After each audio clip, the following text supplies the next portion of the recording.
Hello everyone, welcome to the seventh lecture in the course of Literature and Globalization. In today's lecture, we will talk about how to get filthy rich in rising Asia by Mohsin Hamid. In this lecture, first I will talk about the author, secondly I will talk about the plot, and finally I will review the fiction for you. First of all, let's talk about the author, Mohsin Hamid. Mohsin Hamid is the author of the international bestseller Exit West and The Reluctant Fundamentalist, both finalists for the Man Booker Prize. His first novel, Mode Smoke, won the Betty Task Award and was a finalist for Hemingway Foundation Award. His essays, a number of them collected as A Discontent and Its Civilizations, have appeared in the New York Times and the Washington Post, the New York Review of the Books, and elsewhere. He lives in Lahore, Pakistan. At the beginning of this lecture, let me summarize the plot for you.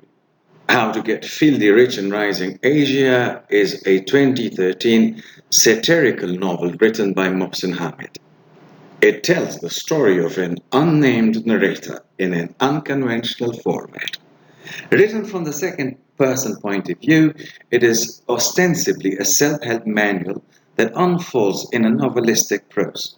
At the beginning of each chapter, the narrator offers a brief discourse on topics as diverse as self-help, memoir, death, or the reading and writing of literature. Then he puts the reader in his possession and refers to them as you during the narrative portion of the novel. Each of its 12 chapters are titled with a self-help percept such as focus on the fundamentals. When followed, the 12 rules will apparently teach someone what is needed to become filthy rich in rising Asia. However, the narrator, who both writes and follows the rules, becomes wealthy without becoming fulfilled for much of the novel. In the book Final Irony, he realizes that while 11 of the rules help him gain wealth, only one of them made him happy. The story takes place in an unnamed city and country and is told by an unnamed narrator. Throughout the story, the author intends for readers to imagine themselves as the narrator, whom he refers to as you.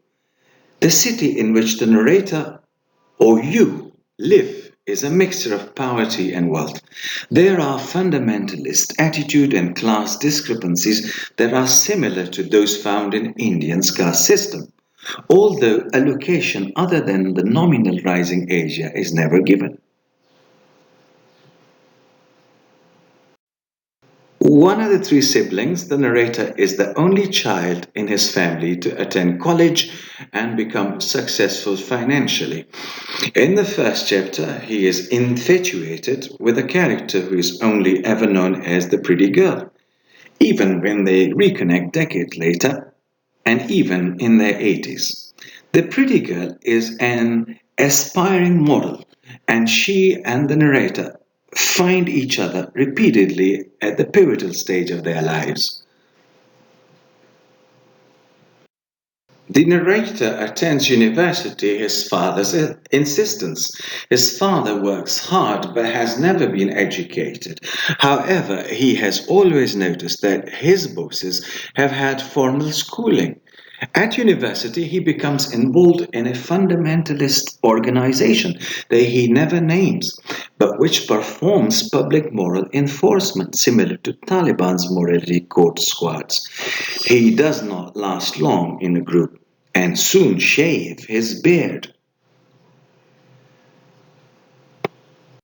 Next, he begins working as a salesman for a merchant running a scam on a local vendors. The man buys expired food at a low cost, then repackages it with the new dates and resell it at a profit. Years later, the narrator uses the contacts gained on those routes to start a water bottling business. This business will eventually lead him to become a water entrepreneur and a wealthy man. He will go on to marry sister of his accountant and father one son.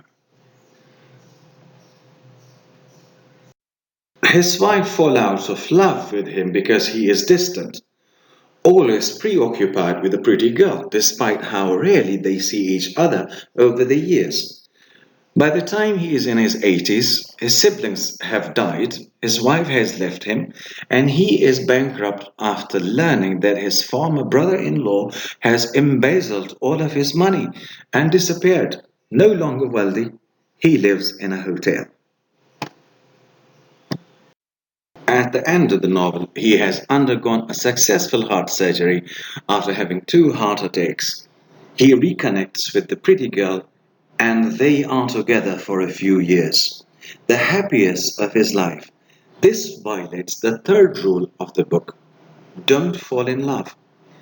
When she dies of cancer, he is alone once more, but meets her in heaven after passing away.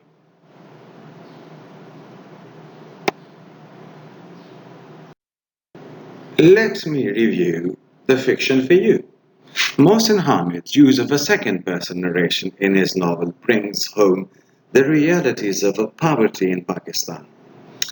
Mohsin Hamid's new novel comes with a ringing endorsement on its back cover from J. McNerney, a writer one doesn't readily associate with the subcontinental fictions about escaping poverty. But Jay can speak with authority on a second person narration, having written Bright Light, Big City, one of the more successful examples of this rare literary undertaking. With The Reluctant Fundamentalist, Hamid produced a thoroughly gripping and unsettling piece of voice, writing in the first person. But the second person is much trickier perspective to master. There's something accusatory about the narrational you that can sound wearingly declarative, as though the writer were issuing a stream of instructions. But Hamid is too deft a craftsman simply bully the reader.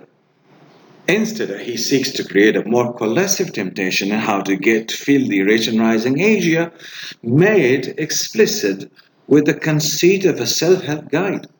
It's a clever idea that soon falls victim to Hamid's cleverness, as he can't seem to make up his mind if he wants to parody the genre or use it as a springboard for quasi-philosophical digressions on the self. The self, or the directly addressed you at the center of the story, as a peasant male in some unspecified corner of Asia. Although it doesn't take a lot of guesswork to identify Hamid, native Pakistan, as the inspiration whom we follow from impoverished birth through to a more comfortable death.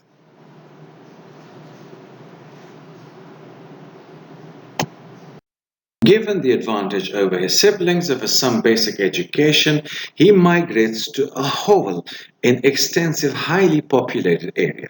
Hamid is particularly good on the stomach-churning depth of squalor, placing the reader right inside the dank confines of the poor and the stagnant ironies of developing nations, where teachers dream of being electricity meter readers. With admirable determination, our hero uses his street cunning and entrepreneurial instincts to work his way out of grinding destitution. He sells food with false eat-by dates and then creates his own business boiling water, bottling it in used containers and relabeling it as mineral water. There's a tremendous energy about the novel, reflected in the protagonist's unstoppable drive. But sometimes one wishes it didn't move quite so fast. Whole stages of life passes by in a few pages, and given Hamid's rich descriptive skills, it's tempting to imagine a larger novel which investigated deeper into the specificity of the central figure's struggle and environment. And that, of course, would be to transgress the generic aims of this work with its unnamed cities and unnamed characters. The idea is that this is what it's like for huge bands of humanity, and here's the opportunity for the privileged reader. Literacy in these circumstances is a privilege. To grasp something of the ordeal in being this anonymous you. But like unhappy families, all poverty is different. The corruption and the religious intolerance that Hamid invokes have distinctive qualities and particular implications. It's interesting in this respect to note the debate that has recently flared concerning wholesale tax evasion among Pakistani elites and its middle classes. In this one, he essays a touching love story between the protagonist and a beautiful village girl who uses her physical attributes to build her own wealth.